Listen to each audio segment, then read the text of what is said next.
2000에 얼마 들어온 세입자가 있었는데 그죠. 그 다음 세입자는 500을 들어오는 거예요. 그러면 갭이 1500이 맞아, 생기는데 이거를 곧장 내가 내어줘야 되는데 맞아. 나는 지금 계속 투자를 멈추고 있지 않기 때문에 현금이 그만큼을 가지고 있질 않아요. 그 돈을 마련할 때까지 조금 기다려달라 하고 보름을 얘기한 적도 있어요. 그 보름 동안 얼마나 마음이 불편했을 네, 거라고 생각해요. 맞아요. 분명히. 그거를 전세에 좀 빗대서 생각한 게 가까운 인천으로 갔죠. 인천 부평. 그렇죠. 그때 당시는 인천은 비규제였어요. 그렇죠. 비규제가 점점 넓어지기 직전이었으니까 그렇죠. 넓어질 줄도 몰랐고. 그렇죠. 그렇게 넓어질 거라고 사실 생각을 못했죠. 그 7월 10일 규제 전까지. 네네. 그래서 그때 당시 4월에 부평을 받고 6월 말에 계양구를 받았어요. 그래도 핵심 지역이 지금 선정 아주 좋아요. 선정 아주 좋은 것 같아요. 내가 다 좋아하는 동네인데.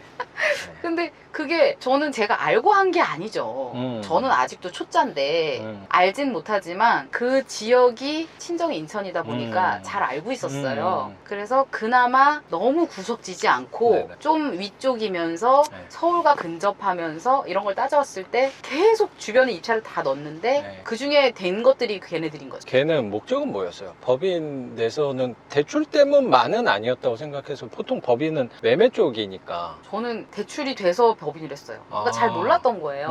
뭔가 이렇게 다 알아보고 뭔가를 했었어야 되는데 제가 너무 의지를 했나 봐요. 학원 쪽에 의지를 하고 법인이 이게 좋다더라. 아마 거기에서도 좋은 점 나쁜 점 얘기를 다 해주고 했었을 텐데 그러겠죠.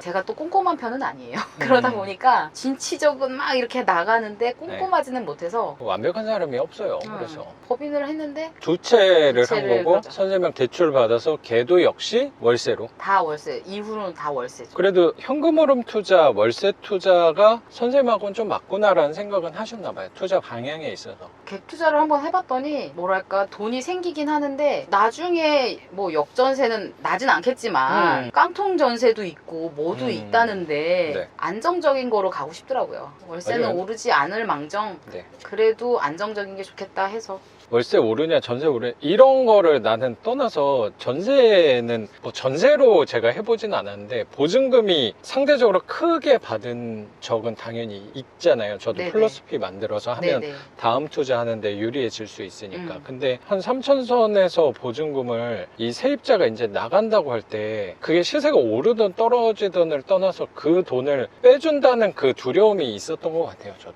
월세랑 보증금이랑 비율을 맞춰서 새로운 세입자를 받는다고 하더라도 보증금이 혹시라도 조금 떨어지면 투자를 또 멈추게 된다는 그 두려움이 좀 들어서 그 부분은 좀 불편했던 것 같아요. 어쨌든 있어요. 목돈이니까 네. 그거는 뭐 한두 달 모은다고 될 수 있는 돈이 아니어서 혹시라도 못 구해지면 떨어져서 못 구한다기보다 그걸 내 상황에서 구할 수 있을까라는 두려움이 되게 컸던 것 같아요. 맞아요. 이게 현금이 없으니까 저도 처음에 2000에 얼마 들어온 세입자가 있었는데 그죠. 그 다음 세입자는 500을 들어오는 거예요. 그러면 갭이 1500이 맞아, 생기는데 이거를 곧장 내가 내어줘야 되는데 맞아요. 나는 지금 계속 투자를 멈추고 있지 않기 때문에 현금이 그만큼을 가지고 있질 않아요. 그 돈을 마련할 때까지 조금 기다려달라 하고 보름을 얘기한 적도 있어요. 그 보름 동안 얼마나 마음이 불편했을 네, 거라고 생각해요. 분명히. 맞아요. 그거를 전세에 좀 빗대서 생각한 게 월세 보증금 큰 것보다 훨씬 클 건데 그럼 혹시라도 뭐 전세 세입자가 교환이 안 되면 잠을 잘 수 있을까라는 그 두려움 때문에 저는 좀 못했던 것 같아요.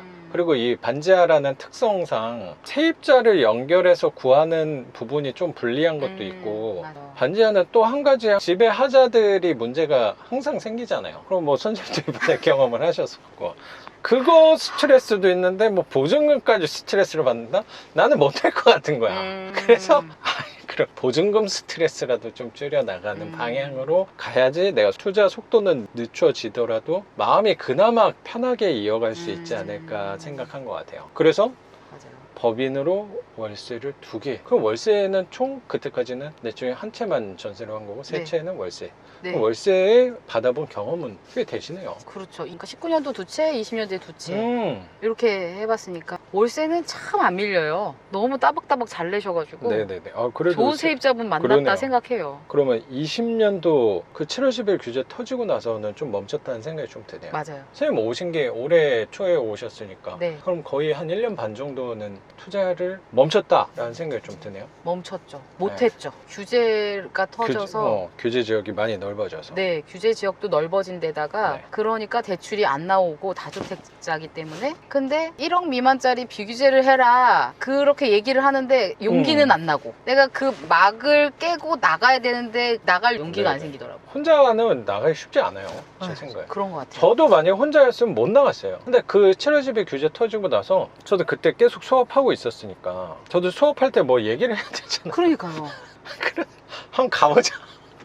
그래서 가서 저도 수업을 했기 때문에 할 수 있었던 거예요. 제가 어떻게 알아요? 이런 동네가 어떻게 알아요? 그 당시 때 아마 비규제를 알고 있는 사람은 많지 않았을 거예요. 그 전에가 오히려 비규제가 사실 훨씬 더 좋았던 거지. 훨씬 싼데 월세가 안 샀거든. 근데 사람은 없었지. 그러니까 훨씬 기회였던 거죠, 오히려. 그러니까 이 규제가 우리한테 알려준 거죠. 그 정부 규제 그 문서 나오잖아요. 거기에 작게 나오잖아요. 1억 미만은 어쩌고 나오잖아요. 작은 글씨로. 네네.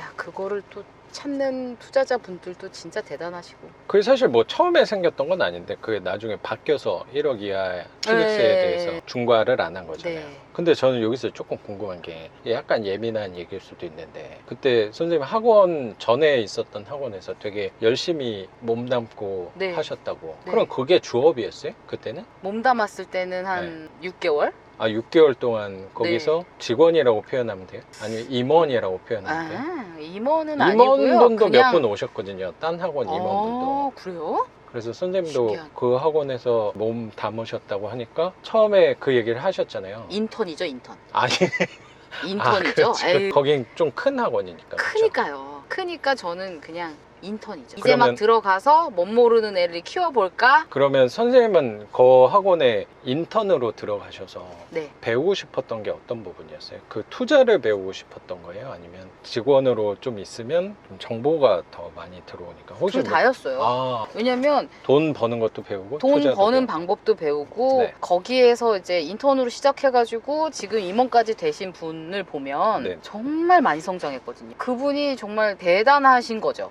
애기 엄마셨는데 어. 그분은 보통 분이 아니에요. 일반 사람이 아니야 어쨌든. 그 정도요. 너무 나는 그 사실 잘 안 도끼가 봐가지고. 장난이 아니에요. 되게 어려운 환경에서 자라왔고 정말 저보다 더 절실함이 어마어마하신 분이어가지고 본인을 거기까지 성장시키기까지 어마어마했어요. 자기 뼈와 살을 깎았어요. 그렇게까지 할 수 있는 사람이 대단한 것 같아요. 저처럼 이런 식으로 그렇게 하는 거를 제가 봐왔기 때문에 선생님도 그러면 학원에서 성장을 해서 투자를 가르치는 뭐 이런 것도 생각 좀 하고. 네, 말하는 거 좋아하니까요. 그렇죠.